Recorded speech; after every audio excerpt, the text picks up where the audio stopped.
Today's episode is part 2 of the previous one on nuclear weapons disasters and mishaps. As I mentioned in the last episode, this topic remains important and perhaps even more relevant today than it was in the past.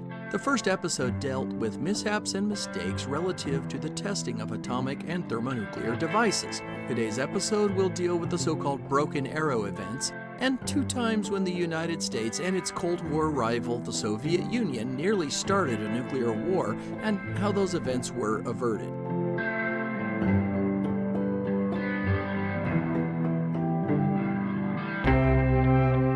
Hi, and welcome back to another episode of Me, Myself, and I History, where weird history and strange happenings in the universe are always on the menu. My name is Seraphim. For my listeners in the Northern Hemisphere, I hope you're keeping warm and weathering the recent storms well. For my listeners down under, keep cool and enjoy the summer. Although released a bit later than intended due to some unplanned family events, I'm back and I'm ready to go. In the 1996 John Woo movie, Broken Arrow, the character, Frank Whaley, expresses himself with a thought that was actually a little profound for an action thriller. He said, "I don't know what's scarier, losing nuclear weapons, or that it happens so often that there's actually a term for it." Yes, broken arrow is the term for the loss of a nuclear weapon, whether it's missing, destroyed unintentionally, or underwent an unintentional non-nuclear explosion. There have been likely more than 200 such events if you combine aircraft, missiles, and nuclear submarines lost at sea. First, I will focus on a few United States nuclear weapons that were never recovered. The B-36 Peacemaker is the largest bomber ever built. It's larger than the B-52 Stratofortress. Although only in service for around 10 years, it played an important part in the early history of the United States Air Force. Although it could not refuel in midair, it had a huge wing area, and the 6 pusher-mounted Pratt & Whitney R4360 Wasp major engines gave a combined 18,000 horsepower or 13,000 kilowatts of power. This gave the aircraft a previously unprecedented cruising altitude between 50 and 55,000 feet, or 15,240 to 16,764 meters, and up to 40 hours of non-stop flight time. Nothing at that time could match it. Nothing could match it for engine trouble and maintenance headaches either. With 28 cylinders per engine and 336 spark plugs per aircraft and poor cooling due to air-cooled engines being put in a pusher configuration without adequate ventilation, engine fires were all too common. So were engine icing issues. So it would be on this flight. On the late afternoon of 13 February 1950, a B-36C, serial number 44-92075, took off from Elmendorf Air Force Base near Anchorage, Alaska after some minor issues on the ground. The plan was for a 24-hour mission on a circuitous route over the Pacific Ocean, turning inland over Washington State, northern Idaho, and Montana, turning southeast for a simulated attack on the Soviet Union, using Southern California and San Francisco as practice targets, followed by the final leg to Fort Worth, Texas. 7 hours into the flight, shortly after midnight, 3 of the 6 engines started shooting flames and were shut down right away. The 3 remaining engines were unable to produce full power and keep the aircraft airborne. This would later be attributed to icing on the carburetors. As this was an earlier model, without the iconic turbojet engines near the wingtips, the crew had no additional engines to light up for additional power to get back to an emergency airfield. At this time, the Atomic Energy Commission retained custody of all nuclear cores needed for an atomic attack, at least according to official records. However, additional uranium fissile material was commonly found in the bombs carried on ferry and training flights. The official report stated that there was no plutonium core for the Mark IV Fat Man bomb on board. However, in order to avoid an atomic detonation on impact, Strategic Air Command ordered the bomb released over the Pacific before turning toward land. Different versions of the report state that the bomb detonated on impact. Others stated that it detonated at a preset altitude. Both of these versions indicated a bright flash was seen followed by a shock wave. At least one version of events I found indicated no detonation at all. The official report also states that the practice core, made of lead, was inserted before the weapon was jettisoned, but later recovered. Why would they waste time on a dummy core before jettisoning the bomb in an emergency? How would it survive a high explosive detonation over the ocean to be recovered later? After all, lead is a soft metal, easily melted and broken, and the pieces would sink, well, like lead. My other question becomes, why all the different versions, and why did a bomb that was not going to actually be dropped have an armed fuse at all, especially if it had no core? Wouldn't it have been much safer to leave the fuse unarmed? The crew abandoned the aircraft over Princess Royal Island, where 12 of the 17 men were later found alive. 4 of the men were never found and presumed lost at sea. Rumors hold that the bombardier, or one of the weapons operators, was found in the aircraft remains. Those remains were not found for 4 years. The aircraft actually crashed on Vancouver Island. The site is a protected area today, and one of the aircraft's self-defense turrets is on display in a Canadian museum. At the time, the U.S. government did not tell the Canadian government that an atomic weapon was on board. Was all of this to cover up the fact that an atomic bomb was lost at sea without detonation in the hopes of recovering later, or to keep the Soviet spies from finding out about it? I don't know. There are simply more questions than answers. The B-47 Stratojet was America's first operational jet bomber. It started its design phase late in World War II, and the design was radically updated with captured German aviation research materials. It was the first swept-wing bomber as well. The shoulder-mounted 35-degree swept wings each held 3 General Electric J-35 turbojets.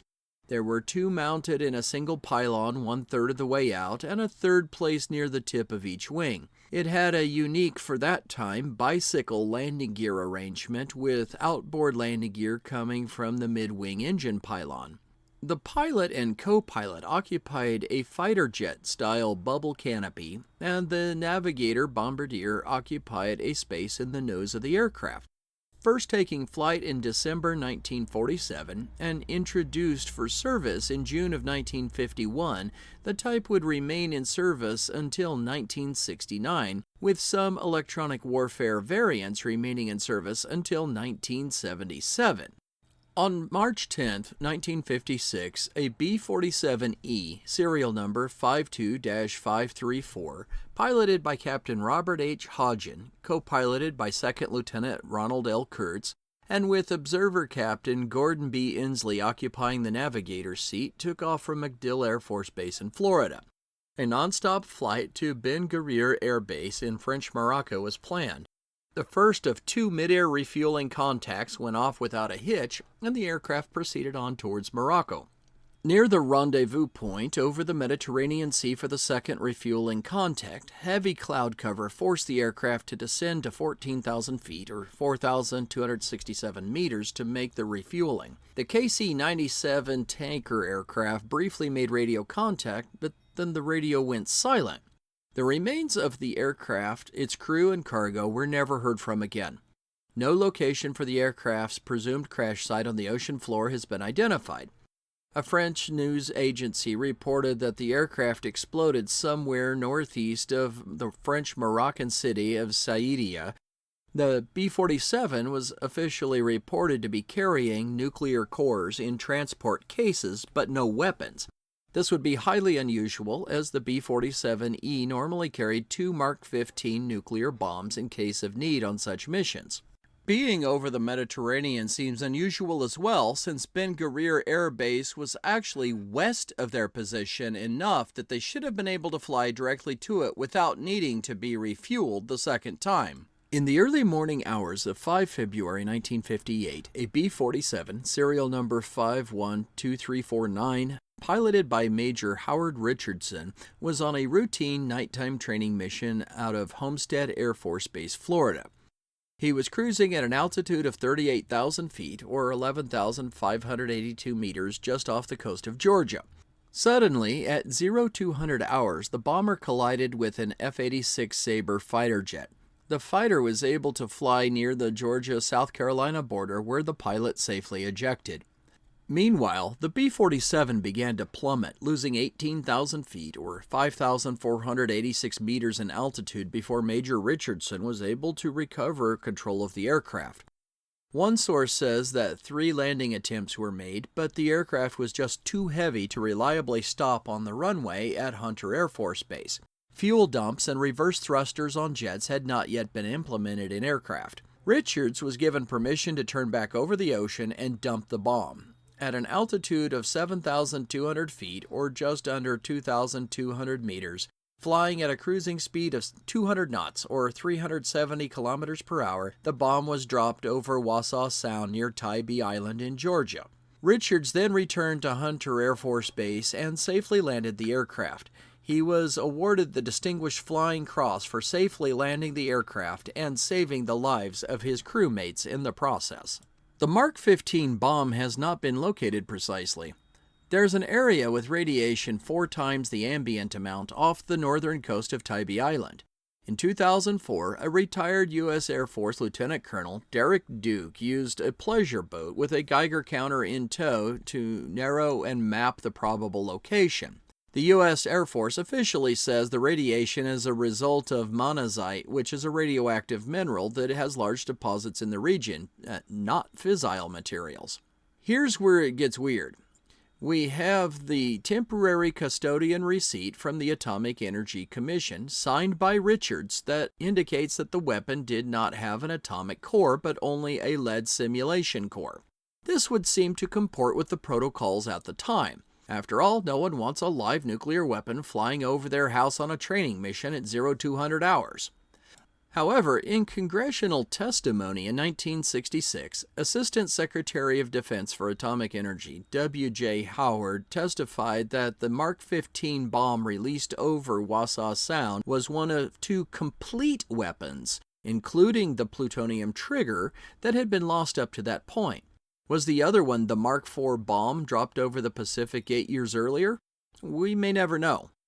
The Strategic Air Command documents seem to indicate that the practice runs with live weapons did not start until June of that year, meaning this was either outside of protocols with dummy paperwork, or that the Assistant Secretary of Defense was somehow mistaken about the facts. With something this important, and the Soviets wanting to get their hands on anything they could, this would seem to support the Assistant Secretary of Defense knowing well and good what he was saying. W.J. Howard had a distinguished career at Sandia National Laboratories and was heavily involved in atomic and nuclear weapons development.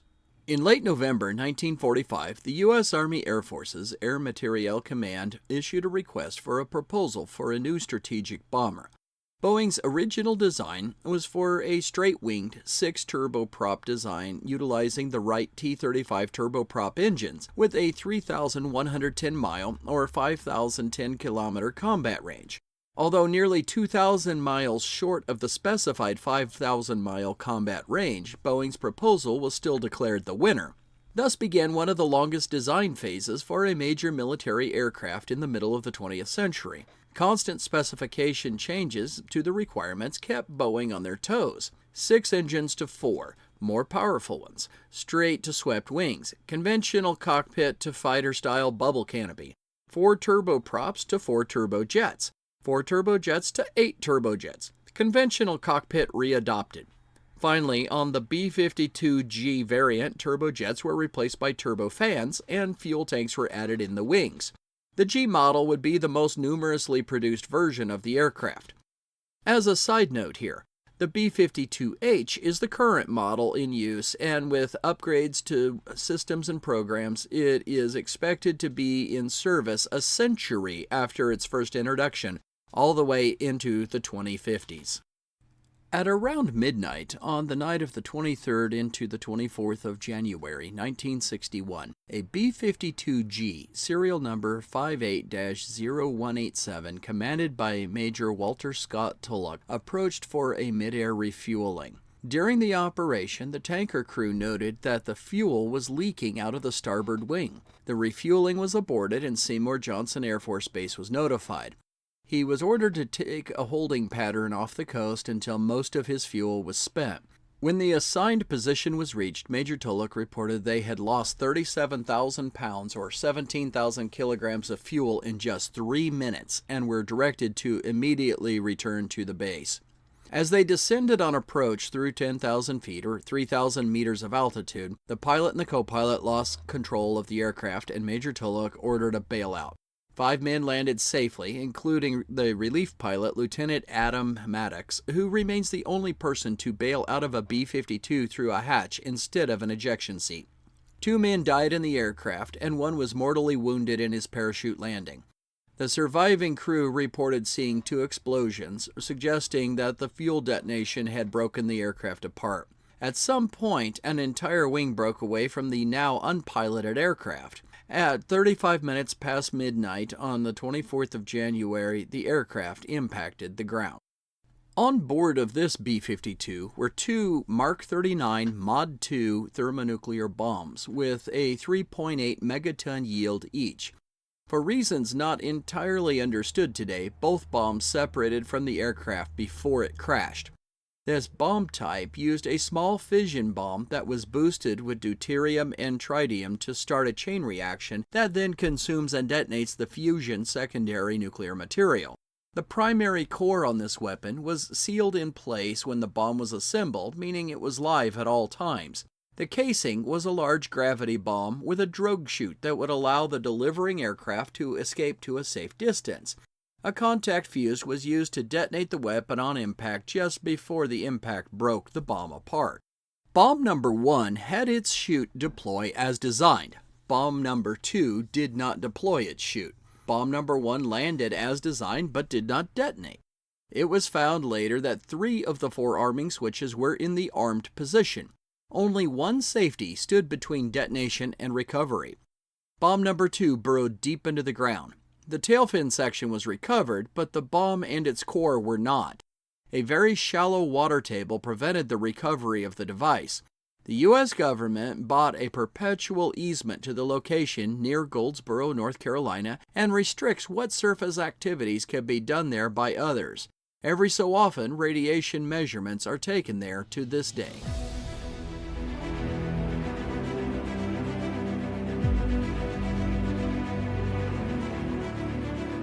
Near misses with World War III. In the 1950s, Soviet Project 641 was a diesel-electric submarine meant to replace an earlier design. The NATO code name for the class was Foxtrot. A total of 75 Foxtrot-class submarines were built in the Sudamek shipyards in Leningrad. 58 of them would be for the Soviet Navy and the remainder for Allied nations. Although technically nearing obsolescence by the time the first boats were built, it was still considered one of the better submarines of the diesel-electric type. 4 of these were sent to patrol in support of Cuba during the 1962 Cuban Missile Crisis. One of these was the submarine B-59, which, in addition to the standard complement of 70 crew in a cramped single-deck configuration, had 9 OSNUTS radio signals intelligence personnel on board, plus the chief of staff for the submarine brigade that B-59 was part of. All of these subs had a special weapon on board, a T-5 atomic torpedo with an estimated 10 kiloton explosive yield. It was designed to create massive damage to ports and installations by shockwave damage. Ordinarily, it only required the captain and the political commissar to agree that its use was justified to unlock and arm the weapon. Vasily Arkhipov, the chief of staff for the brigade, was on board and serving as executive officer. Because of this unusual arrangement, he also had to agree to release the weapon as well. B-59 had been monitoring American radio signals, particularly civilian news broadcasts, while on patrol. They were aware of the acute danger of war that appeared to be at their very doorstep. While they had been listening to American radio signals, they had been out of contact with Moscow for several days in order to maintain radio silence and thus the secrecy of their mission. However, the discovery of another sub in the flotilla led to a search, and B-59 had to go too deep for radio communications. Complicating this matter was the fact that the U.S. Navy was dropping signaling charges in order to get the sub to surface. The captain of B-59 did not know about the signal charge protocol, which had only been adopted a couple of years earlier and apparently not communicated to the Soviet Navy. He thought his boat was under attack. During this time, the air conditioning units failed. Emergency lighting only and unusually cramped conditions with increasing carbon dioxide levels began to wear on the crew. Some men went into heat stroke. After 3 days, on 27 October 1962, believing that war had likely already started above and that his boat was under attack, the captain made the decision to use the atomic torpedo. He would sink all the ships above him and his own boat, but he was not going to let his navy be disgraced by her enemies because of him. The political commissar agreed. Chief of Staff Arkhipov did not agree. An argument broke out among them, but Arkhipov refused to give in. With batteries quickly losing their charges and breathable air running low, the order was given to surface and identify. After radio communications with Moscow were re-established, the flotilla was ordered home to Leningrad. Even today, many people do not know about this incident and just how close the world came to thermonuclear war. Thanks to one level-headed Soviet officer, World War III was averted. Just under 21 years later, the world would have yet another close call with thermonuclear war. This time it wouldn't be a submarine, it was a faulty satellite. The Oka satellite network was a Soviet and later Russian Federation early warning satellite system designed to alert authorities to an impending American missile launch. The system works by detecting the plume from a missile rocket motor in the infrared spectrum. The first satellites in the Oka system had been launched in 1972, with the final ones going up in 1978, and then gaining full operational status in 1982. More satellites were added in the mid-1980s. The problem was the satellite design was unreliable and was known for a number of problems. One of those problems was discovered the hard way. The importance of the following fact cannot be emphasized enough. This was in the middle of the period when Yuri Andropov was the Soviet premier. For those who don't know about him or aren't old enough to remember, Andropov was the former KGB chief and was utterly, completely paranoid of a US-led NATO invasion of the Soviet Union. He believed it was imminent. This event took place just 6 weeks before the annual Able Archer 83 exercise that was nearly mistaken for a NATO lead-up to war. Andropov was as paranoid as they came. He was also a hardline Marxist-Leninist. It was also just 3 weeks after the Soviet Aerospace Forces shot down Korean Airlines 007, leading to angry calls for retribution from across the globe. And the Soviet-Afghan War was in full swing, with the U.S. supplying Stinger anti-aircraft missiles to the Mujahideen, as well as new-made Kalashnikov rifles with proof marks and serial numbers taken from captured weapons. East and West were not interested in being friends just then. It was in this political environment that Stanislav Petrov found himself. He was a lieutenant colonel in the Soviet Air Defense Forces and an electronic engineer in the Surpukov 15 bunker city near Moscow on 26 September 1983. His job was to command the operations center that monitored the Oka satellite chain. An American launch was detected. Petrov thought it an equipment error because an American launch would not be a single missile since both nations had launch-on-warning retaliatory strike doctrines at the time. It is uncertain whether or not he informed his superiors at that time. A short time later, 4 more launches were also detected, heading toward the Soviet Union. Again, Petrov did not declare a launch. He seemed to know instinctively that the satellites were malfunctioning yet again. He was initially praised and promised a reward for his clear-headed thinking. That reward never came because if he was rewarded, it would mean the military personnel and scientists who developed the Oka system would have to be punished, and that would be a public embarrassment to the Soviet government, something that Andropov did not tolerate well at all. So what was the fault? The Oka satellite system had seen a glint of sunlight reflected back off of high-altitude cirrus clouds near a missile silo complex, triggering the software on board to indicate a launch. Petrov had rightly interpreted the events. We don't know much about Broken Arrow events in the Soviet Union or the Russian Federation because they keep such things closely guarded secrets. We didn't know about Arkhipov's or Petrov's actions until after the Cold War had ended. We don't know if the US and Canadian NORAD complex has had similar close calls, though the 1983 movie War Games, starring Matthew Broderick, gave us a sensational and entertaining idea of how it might have happened if it did. What we do know of these things that we do know is that there is a lot that is worrisome. While the nuclear genie is unlikely to ever be put back in the bottle, we can at least push for reductions in stockpiles and push back against aggressive postures in their deployment and use doctrines. Throughout most of the Cold War, the doomsday clock put on by the Bulletin of the Atomic Scientists was at 2 minutes to midnight. The band Iron Maiden even sang a song about that called 2 Minutes to Midnight. Currently, we are at 90 seconds to midnight, and that's something to think about. If you liked this episode, hit those like and subscribe buttons, hit the notification bell to be informed of future uploads by this channel, then go and tell your family and friends who like weird and unexpected history. Feel free to comment if you have something to add to today's episode or just want to comment on your thoughts. Until next time, my friends, this is Seraphim with Me, Myself, and iHistory signing off.